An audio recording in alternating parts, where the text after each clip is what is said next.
Anyway, you guys, today we are going to be talking about something that I think this really resonates with a lot of people. This is certainly something that has, I won't say plagued me, but I mean, it has definitely affected me in my life. And I've learned some things along the way, and I just wanted to share them. And the question is, are you struggling to get in keto?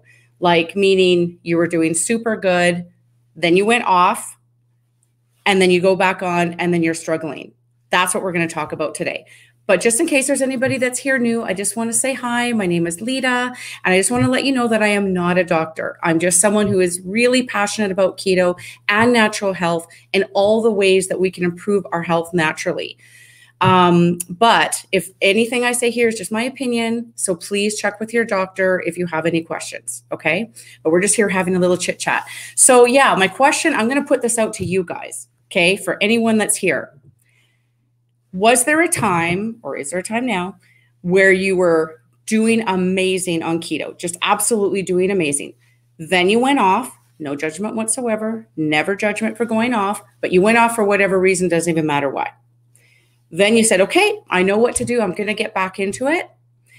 And you do everything that you think you did before, and you just can't get the same traction that you did before. Maybe you even thought, does it only work once really good? And then after that, not so sure. Or were you able to overcome it? So I'll ask that question so that I can go back and see what your answers are. But this is something that I hear a lot. I hear a lot of people talk about this, and I can say for fact that this has happened to me. So some of the main reasons, I'm going to tell you some of the main reasons. I've heard this from keto doctors. I've heard this from other people that are very, very experienced. And I can tell you from my own experience that these are some of the top reasons why. So the first one is you aren't actually doing keto the way you did before. So what I mean by that is we think in our minds that we're doing it the same, but if you really think back, we're not. For example, when I first started keto, it was 100% like most people, when you start something new, you get really excited, right? And I mean 100%. It was 2 months of tracking my macros. It was solid 70% fat, 25% protein, 5% carbs, tracking every single day, not deviating at all, okay? That's what I did, and I was very successful at the beginning. And that's what a lot of people do, right? You get all excited about something and you want to do it right, and so you do it that way. But over time, as time goes on, and then you go off, and then you go back on it again, and you think in your mind, I'm eating the keto foods. I am totally doing it the way I did before, and I just don't understand why it's not working. Generally speaking, most people don't do it as strictly as they did the first time or in the beginning. They might be eating the keto foods, but not tracking their macros. Their ratios might be way off. The carbs could be too high. Maybe their protein's too high. Maybe their fat is too low. And we'll talk about why that's important in another section that I'm going to talk about fat. In this case, it's not just like if you are eating the keto foods and you're not doing all the things that you did at the beginning when you were really, really strict, then now you're kind of more of a calories in, calories out situation. And you might probably be just low carb, which nothing wrong with that, but it's not the same as what you were doing at the beginning. So really paying attention to, are you actually doing it for real the way that you did before? That's number one. The other reason why this happens is we have too many one and dones. And I'm sure you guys all know in here, I talk about this all the time about one and done is when we decide that we want to go off keto and we just have that one treat or that one meal, maybe the one weekend, maybe even the one vacation, but it's a one and done. Preferably it's just like a one meal and back. That's generally what we're talking about here. But You just have the one and done. But what if we have too many one and dones? I will always say, I will never, ever, ever judge anyone for going off their keto. You do you. I go off keto often. There is no judgment there. But the truth is that every time we go off and we have all the carbs, because let's face it, generally speaking, when you go off keto, you're not usually going off keto to have like extra meat, right? Or extra fat. When we say going off keto, it's usually carbs, let's face it. And probably not super healthy carbs, however you decide to do it. But if we have too many of them, and then our body starts running on glucose, then we get back to our keto, what we know, the body has to make up for that. And depending on how insulin resistant you are or what your metabolism is like, it can take days. It might even take a week. I know for me, when I would take a vacation or something like that, it would take me a solid 7 days before I would start to feel the hunger go down. I mean, it took me a really long time. It wasn't just like super quick. I mean, it depends on what your one and done is. If it's just a short little guy, you can flip back on. The point is, if you do too many of them back to back, you're really not making much traction in between. So that's another reason. Okay, so this one here, please don't shoot the messenger because I'm reporting this from Dr. Berg, okay? Because I literally just watched his video the other day. Alcohol. Please don't judge me. Please don't be upset. And it's summertime, right? So I'm just giving you one of the reasons why you may be struggling to get back on keto. A lot of people think, okay, you've got this low carb drink, I've got my vodka, I've got my White Claw, whatever, and they think carb wise, it's super good, which it is. It really is. It certainly is better than the alternative. However, every time we have alcohol, our body thinks of it as a toxin. That's what Dr. Berg said. It is a toxin.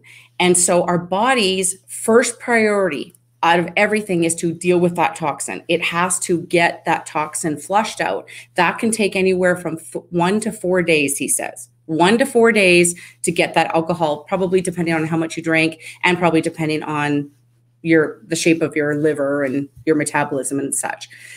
So you have to think like, let's say that you kind of do Monday to Friday, I'm super good. And then the weekends, I'm going to have some alcohol to treat myself.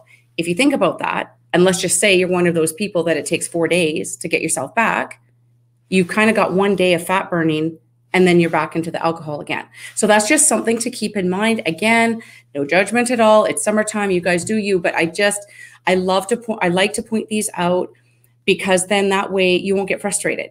You know what? If you're not seeing changes, and instead of blaming keto and saying, oh, keto's not working anymore, there's reasons for it. So either accept the reasons or make changes, one of the two. But at least if you know what it is, then it's like, now I understand why it's not working. So another reason why we might struggle to get back into keto or why it's not working like it was before, this was an aha moment for me. This is the new information that wow, that's amazing. I heard Dr. Boz talking. She was on an interview and she was talking about when we go off keto for longer than just a short little period. She gave the example of about 3 weeks, but I think it really depends on the person. But she said, so you go off for a few weeks and you really go for it and you're really eating, maybe you go on a vacation and then you come back and then you don't quite get back into it or whatever. And so it goes longer than you expected. Then you make that decision. That's it. Line in the sand. I'm getting back into my keto. And you get back into what you know, what you think you know. And so you go back, but you're not actually doing it the same way. I'll give you an example.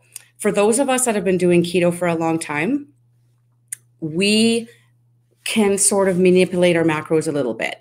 Like a lot of us started off with the real high fat model of 70% fat and 25% protein and 5% carbs. But as time goes on, and you've heard me talk about this, and I'm sure you've heard lots of keto experts talk about this, but over time, like after 6 weeks, after you're fat adapted, you can kind of manipulate your macros a little bit. Some people feel great sticking to that. Some people notice, okay, I'm not noticing some movement, and then they manipulate, especially the fat and the protein. Generally speaking, we keep our carbs really low, but some people would like to increase their protein and lower the fat a little bit. Okay, so that's great. And then that works really good. when you're in fat burning mode, when you're fat adapted.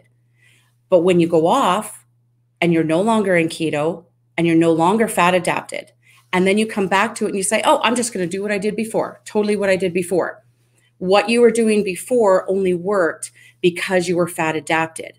So you have to go back to the beginning and you have to pretend like you're a newbie, and you have to start at 70% fat, 25% protein, and 5% carbs ish. You know, there's a little fluctuation there, but generally speaking. And you have to do that for 4 to 6 weeks, just like you just started, to get yourself fat adapted again. Then once you're fat adapted, then you can manipulate your macros a little bit. And now I'm going to go into the next part because it sort of has to do with what I just said. And that is starting fasting too soon. This is another mistake that people that have been doing keto for a long time and people that have introduced and used intermittent fasting as part of their keto lifestyle. And I am one of those people. So getting right back into keto again after being off and thinking, oh, I'm just going to do what I did before. I'm going to get right into intermittent fasting and things like that. And it just doesn't work. It is really, really hard. Your body is not fat adapted. And this is what Dr. Boz said. You can push through it and you can probably do it, but it's not going to be nearly as effective. And generally speaking, it's going to be more painful. So her advice was a solid, go back to the beginning and do your traditional high fat keto for 4 to 6 weeks, get really deep fat adapted, then start doing your intermittent fasting. I will say too, though, that she did say in the talk that if it feels natural to you, if you're just doing keto and then you just, like you skip your meal and whatever, if it feels natural and it just kind of happens, then definitely just go with it. But what she was saying is don't push something that your body is just not ready for. And I have to say that the last 2 things I talked about were probably my biggest mistakes. The things that really were the hardest for me is that I feel like I'm such an experienced ketoer. I've been doing this for years. I know what I'm doing. And then when I go off and decide to come back on again, especially if it has been longer. And when I say I go off, I don't mean like I'm, got my face full of Doritos every single day. But when I say off, I mean, I'm not in ketosis, like I'm just doing low carb.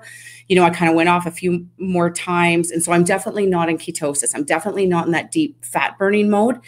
And then I thought I could just go back and just do my, maybe higher protein and lower fat. And I couldn't understand, why do I have these cravings? Why am I hungry? And then I thought, okay, well, I'm going to do more fasting. Obviously, I need to do more fasting. So then I get into fasting, and that almost made it worse. And it kind of made me sort of flip and do a little binge eating. I don't even want to talk about that. That was awful. And so, if you are a binge eater, if this is something that's a problem for you, not being fat adapted and fasting too soon can definitely trigger binge eating. And when I heard her talk about that, I was like, wow, that is fantastic. Like that was really a light bulb moment for me, because I think there's a lot of people that are in here that have been doing keto for a long time and they can relate to this. It's like we just think that we can do what we were just doing, but really we have to take a few steps back, at least until it starts feeling natural. I'm going to go back now and just read some of the things that you guys have said, because I'm curious if you guys have found this for yourselves, if you have had problems with this. And if anybody in here has, if you want to open up and talk about if binge eating is a problem for you, I mean, I will fully tell you that this is a problem for me. Binge eating has always been a problem for me. And if my blood sugar goes too high, or if I'm not fat adapted, or I get into fasting too soon when my body's not ready, it automatically makes me want to binge. And I have to say to myself, don't do it. Grab some fat. Just grab some fat. And I mean, I've now learned that's what I have to do. But I got to tell you, if I don't kind of talk myself down from it, it would be a bag of Doritos, because that's how powerful it is. It's so strong for people that have this issue. Let's see here. Still talking about the weather. Let's see. Okay. Corinza, I'm still not back at 21 net carbs a day, but I'm much better. I'm a much better tracker than I was then, and my balance is still 70, 25, 5. Awesome. Well, and you're just getting back into it, and it takes a little bit, and doing it slowly is a really good idea. Absolutely. Just getting yourself back into the groove so you can get that blood sugar down and you start feeling good again. Cheryl, I keep trying, but no luck. I only get a black screen. Oh, I guess we're talking about here. Oh, well, that's too bad, Cheryl. Maybe on the replay. That's too bad. I think it's on your end because no one else has said anything. Lily, sad about the alcohol. I drink too much on the weekend. And you know what, Lily? It's totally fine if you want to do that. Like I said, there's no judgment whatsoever, but I just want to point it out because if you're frustrated with things not changing, or you're wondering why, or saying, why isn't keto working anymore? That could be a definite reason. So maybe you could do what I do. I used to drink more frequently, and I do enjoy a drink, but now I don't. I mean, like, I don't drink frequently. I save it for kind of special occasions, and not going to lie, it's good when I do it. But I feel like if I'm going to do it, I'm really going to do it up good. But I just have way more time in between, and then I do it. And I actually heard, I don't know if it was Thomas DeLauer somebody was saying that if you do drink, like you decide to have a drinking night, like take a shot of MCT oil after you're done drinking. I don't know, but I'm willing to give it a shot. Get it? Shot? Yeah, I'm willing to give that a shot to see if that works. Dan, good advice. Doing things in sequence makes it much easier. Oh, thanks, Dan. Well, Dan would know. He's the expert. He knows all about it.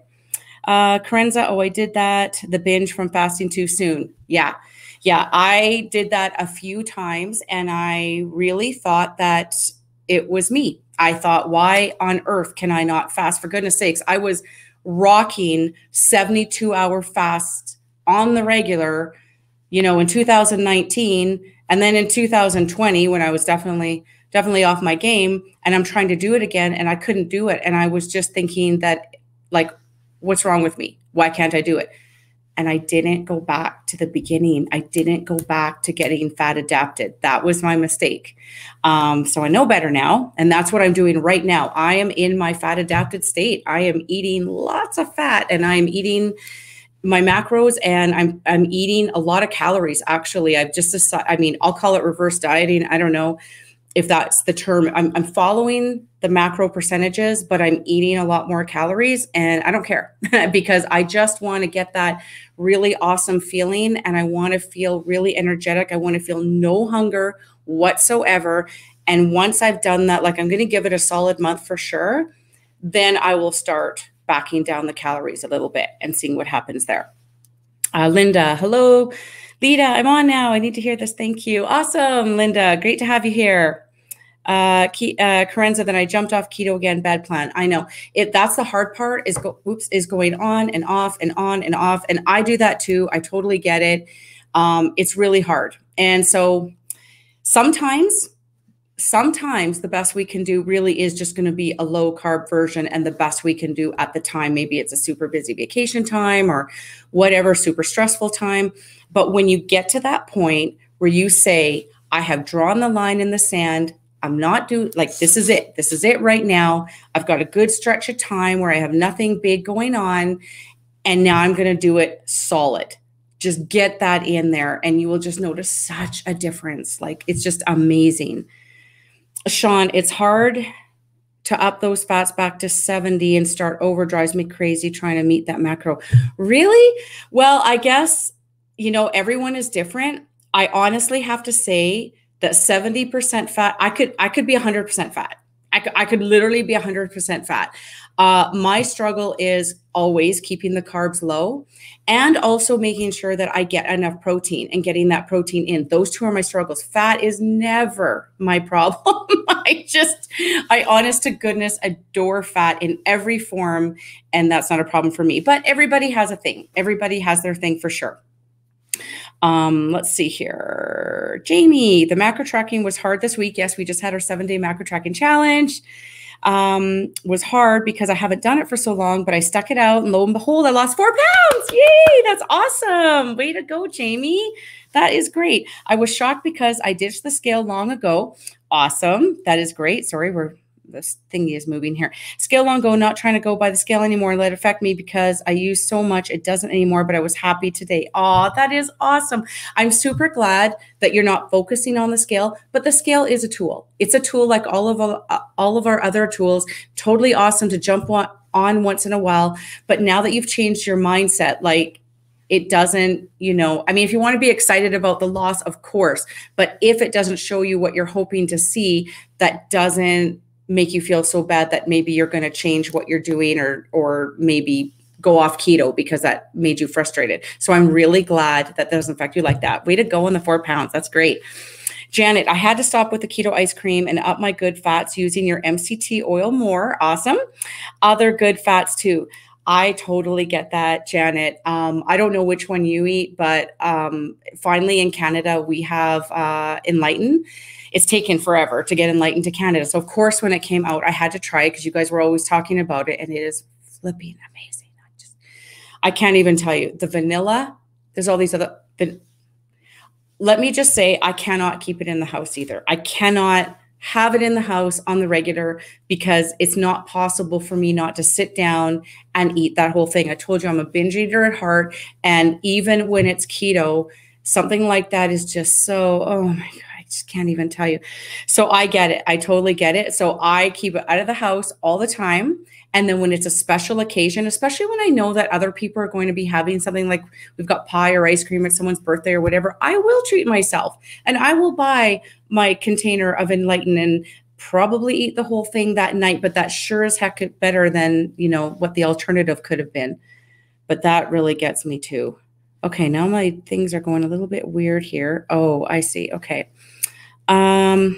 People are answering other people, and then on my screen, it comes up that way. So I have to sort of read between it. Let's see here. Karenza, I can just melt some butter over my food, throw an extra avocado oil, bring on the fat, drizzle fat on a ribeye. I know. I've literally been at a restaurant before, and I've gotten my ribeye or whatever, and I've got my vegetables, and I'll ask for extra pads of butter. I don't know if you guys have ever done this. I know it sounds crazy, but like I'll take a little piece of butter and a piece of steak. Amazing. Like it is so amazing. I'm not advocating for randomly throwing on a whole bunch of fat. I'm just saying for people that struggle to get fat in, there are so many ways. I mean, let's just say like fatty coffee, that goes without saying. I mean, what is my fatty coffee like? Oh, I have to remember now. Is it 32 grams of fat, or is it 22 grams? Sorry. It's in my macro tracker and I just pull it up automatically every day. And I think it's 22 grams of fat, 22 grams of fat for one fatty coffee, right? If that's how you want to do it. Yeah, there's so many ways to get fat in. I think if you're just kind of eating meat and vegetables or whatever, then you have to kind of make an effort to try to get that in. But yeah, drinking it helps. That's for sure. I kind of mix it in like at lunchtime, especially on a busy day or whatever. I love to have my anti-aging shake. Guys, I talk about that all the time with my collagen powder and my bone broth and my MCT powder. So I have that kind of like as my lunch. And then my dessert is my second fatty coffee of the day. So like I said, fat is not an issue for me. It's making sure that I get in enough protein and stuff like that. And that's where the tracking really helps because that forces me to make sure I get in. I'm shocked actually every single time we do the macro tracking challenge, because a lot of times I do kind of wing it. But when I do the challenge, I do the challenge with you guys and I track everything. And I am shocked sometimes looking like, wow, I got to grab some more protein. I definitely did not get enough protein in here. So yeah, Karenza, protein is always my forever struggle too. And it's so good for us. And we definitely don't want to shortchange ourselves in the protein department. But if I wasn't tracking, I would think I was getting enough. It's the tracking that tells me that I'm not getting in enough. So that's why I really love the challenge. I wish I could say that I track every single day, but I'm perfectly honest with you guys, I don't. But I do a solid 1 week out of the month when we do our thing. And generally speaking, I do it 2 weeks out of the month.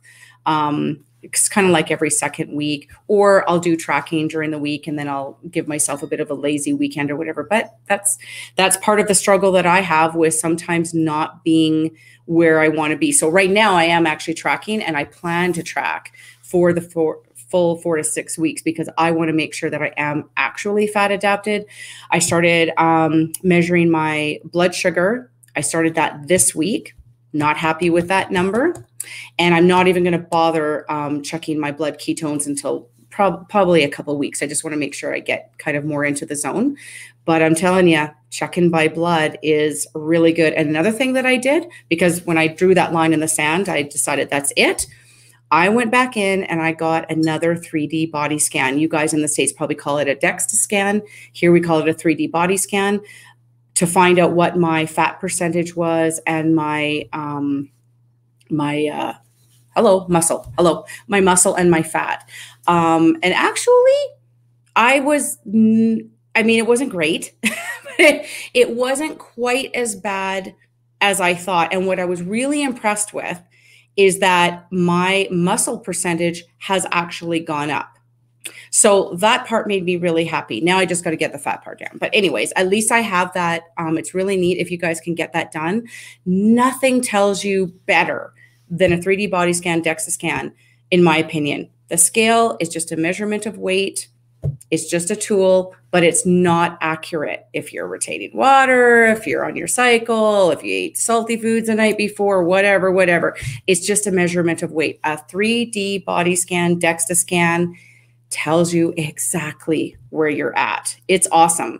It's really nice because I think I've done 3 now or something like that. So I have the past ones and I can look back, and I'm definitely my goal is to get back to where I was when we went to Puerto Vallarta, because I felt like I was in a pretty good spot then. So that's my first goal, is to get back to there, and then I'll go from there. So anyways, that's what I'm doing. Corinza, I'm so much better at keto when I track. So I'm tracking for good 8 weeks, promise myself. Good for you. Hey, Corinza, you know, it'd be fun. Do up some kind of a little sheet with like squares on it or circles on it or something. And then every day when you track, fill it in or tick box it or something like that. So like at the end of the month, you've got your like filled in calendar or something, like keep it up on your mirror or something like that, just as motivation. I don't know if you're that kind of a person, but I like to get the gold star. Yeah, so I'm very motivated by seeing tick marks or whatever. So I don't know if that helps you or not. Janet, that's great for the test. Good for you. Thank you very much. I look forward to seeing progress in that department. I'm very excited for that. Corinza, I love the checklist idea. Well, you're a teacher, right? So I kind of thought you might like that. You know, that's not just the students that get the gold star. You want to get a gold star. And maybe you do something like a little mini, like you do it for 7 days and give yourself like a little mini reward, non-food reward. And then at the end of a full month, you give yourself like a bigger reward, or at the end of the 8 weeks or whatever you want, and give yourself like a bigger reward, like some decor item or something like that. I love treating myself. Let's see, Sean, Corinza, Sean, maybe just more red meat and sausage. Okay, what's Sean saying? Oh, Sean, I go over in protein, but we grill a lot of meats, especially now that it's so hot. Okay, so you're getting your protein. The protein's not the issue, it's the fat. So I guess it's kind of like what can you have with the fat? And honestly, if you're looking for something super easy, it probably would be butter. So whether you're dipping, your meat in butter, or you're having like a fatty drink after for dessert or something like that. I mean, that's the easiest way. But of course, you've always got, avocado and other oils. If you're having veggies, you can saute them in oil. Maybe you're having a little bit more oil, but you're just not tracking it. I know a lot of people, when they do stir fries and things like that, they don't think about counting that part of the fat, but you should. If you're making it, so Sean, let's just say it's just you and your husband, and you're making your stir fry and you've got your vegetables, and then just measure it out. Okay, I'm putting in 4 tablespoons of butter or whatever, and then, have half of it. What I do, this was another talk that I did another time, but like my husband isn't keto. He eats really healthy. And I would say generally he's a little bit more on the lower carb side, but he is definitely not keto. And I was throwing in all this fat, like especially at the very beginning, I was throwing in fat into everything. And he's like, I'm like, oh, I'm doing so good. Oh my gosh, my clothes are getting so loose. He's like, well, I'm glad you are, because my clothes are getting really, really tight. And I'm thinking, but I'm making really healthy food. Why is he gaining weight? Because I was throwing on a whole bunch of fat and he was still eating carbs. So that's just a little tip for you guys. If you have someone in your life that you're cooking for, don't throw on a whole bunch of fat for everyone. So like I said, when I was doing the stir fry, I would stir fry it in minimal fat, and then I would take my part out, and then I would add the butter or the oil, and I would mix that in on my part. So now I don't put it in for everybody. Yeah. Let's see. That was funny. Annette, I need to up my game in the fats. I eat meat and veggies with fatty coffee or tea. I use butter to cook, but I don't take in much fats. Yeah, I mean, and I know, Annette, you don't track. I know you specifically don't track. So you know what? Increasing fats is really good. If you're not really keto, like if you're sort of more low carb, then I wouldn't recommend throwing on a ton of fats. If you actually are keto and you're trying to get fat adapted, then I would add more fats. But honestly, tracking really is the best way, even if you just do it temporarily, just so that you can see where you're at. That's my recommendation, but I know you don't like to track, so don't want to force that on you. Sean, it's a good idea. I usually steam veggies for me and add a little butter, but putting over meats will help. Yeah, absolutely. It really does help. If you struggle to get it in the rest of the day, yeah, then definitely. So you guys, these were my tips. Most of them have been my problems. Some of them still are kind of my problems. But when I heard that part about having to go back to the beginning and really starting over again and getting fat adapted and not fasting too soon, those were the two big takeaways for me, being someone who's done keto for a long time. For you guys, maybe if you're newer at keto, those might not be your issues because you might still be, doing your keto, but maybe your issues might be too much alcohol, too many one and dones, that kind of a thing. That can affect all of us, to be honest with you. So this was more, I just wanted you guys to know some of the things that would make keto harder, because I just feel like sometimes people blame keto. What is that saying? Like, don't blame the, what is it? Don't blame the butter for what the bread did. Okay. So you know that joke. Well, don't blame keto for things that aren't keto's fault. I just don't like keto to get the blame when I hear people saying, "Oh, I've been back on keto and it's not working, and I just don't think I don't think it's good for me," or whatever. But they're not taking a hard look at some of the things that they are doing or not doing that's making the difference. It really isn't keto in its truest form. That's not the issue. It's these other things that are the issue. So just kind of being real with yourself and really knowing what you're doing or not doing. So. Annette, I call myself being keto, but without tracking. I've done really good, but my results are different now. And that is totally fine. I know a lot of people, they call themselves keto, whether they're actually in ketosis or not, whatever. It doesn't matter. It doesn't matter. They're just labels. It really doesn't matter. I would tell you that the common denominator for calling yourself keto is very low carbohydrate. So some people will do higher protein and lower fat. Some people do higher fat and lower protein, and some people do 50-50. I think Dan is really big on keeping the fat and the protein even, and that works for a ton of people. So really keeping the carbs really low is kind of the common denominator. But Annette, if you're finding that doing it your way and you're just not seeing the results that you were before, try upping your fat. That very well might help you. I'm presuming that your carbs are really low. Try upping your fat and see how that affects you. All we can do is really experiment on ourselves, right? We're one big experiment. I can't blame keto. I blame myself. Me too. I totally admit it. I know when it's me, for sure. Just there was a couple little things that I didn't realize I could have done a little differently, and so now I am. But other than that, I know if it's not working, I know what I'm doing. I'm very, I own it. I definitely own it. Annette, I do 15 grams of carbs or less a day. Fantastic. That is fantastic. And so now really you're just going to try manipulating your fat and your protein just to see kind of what works good for you. I will say for me, I have always done really well with a higher fat model. I have tried doing the higher protein, and this is when I was, when I was really in the zone, and doing well. And I tried upping my protein, and it did work for a little bit, but I noticed that my hunger, and when I say higher protein, I'm talking like way higher protein. So like instead of 70% fat, I was only down to like maybe 60% fat, and I was making the rest up with protein. And I was noticing that my hunger was going up. What I didn't do and what I wished I had done back then is I wished I had tested my blood glucose, because I bet you anything my blood glucose went up and that was causing my hunger. But anyways, it was an experiment that I did, and I may even go back to it again sometime. But these are things that you just have to pay attention to with yourself. You just have to know how you feel. And if you can test your blood glucose, that's even better, because that really does help.